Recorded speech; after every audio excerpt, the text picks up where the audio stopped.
What's up, Internet? This is Matt here, and I am super excited to tell you guys about this little short film that I shot when I took my family out on a trail ride after getting my new 2024 Land Cruiser, and I wanted to shoot something, but I didn't know what. I just knew I wanted to get certain shots. So I brought my drone, and I asked my wife to drive a couple times to help me, capture the essence of the trip, just basically us just going for a Sunday drive or, weekend drive.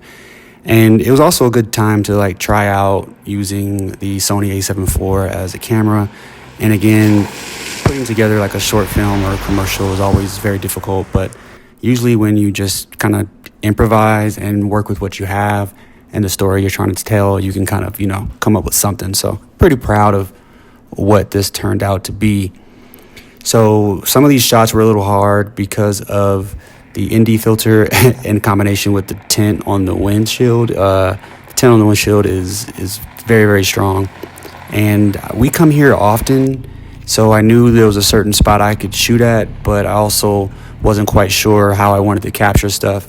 So you can see, I captured, this shot here where it coming in, and then I stood behind her and had her pull forward so that I could get a transition, and then something along the sides to kind of show the vast lands.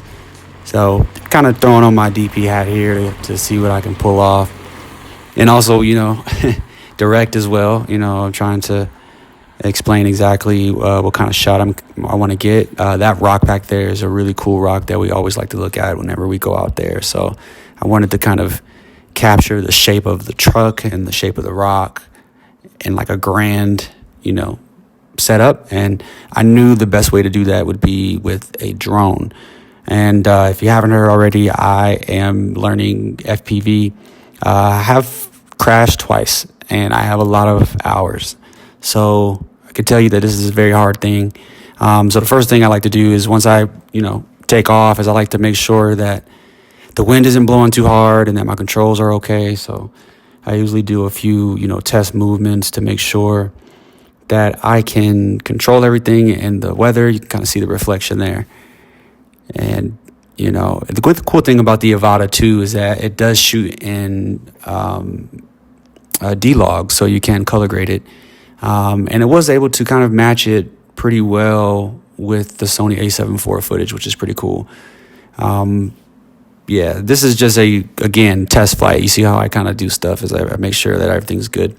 So once I started raising it up, I started to, get used to the controls, see how it reacted with the wind. When you're up this high, 10,000 feet up, even just 50 feet high or, 100 feet high can make a big difference in, the wind that comes at your drone. So it's pretty cool to be able to kind of practice out in a safe space, just in case the wind tries to take it away.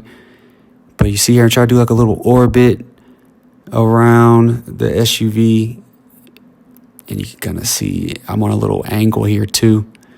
Yeah, look at the suspension flexing out there, and then it's me doing a little pull back. It's hard. That's one thing about the FPV too, is once you kind of know you can go backwards, that's when you go backwards. So I wanted to get this shot so you can kind of see how big this area is. This is one of our favorite places to go. And I'm trying to figure out how I'm going to do this shot. How do I want to play around with, the environment? And so I'm thinking, okay, I'm going to go out towards the road, and then I'm going to swing back into the trail. So, and this is be kind of seeing how that'll work. There it is. And you kind of see. You also can kind of see what is actually kind of stabilized in post. So I want you guys to see how good of a flyer I am. You see how smooth that was. This is raw footage you're looking at. You know what I'm saying? So when you see this smooth down and stabilize later on, put some respect on my name. But that's it, guys. Thanks for listening to me ramble about how I made this short film commercial, whatever you want to call it. I hope you enjoy. Stay up.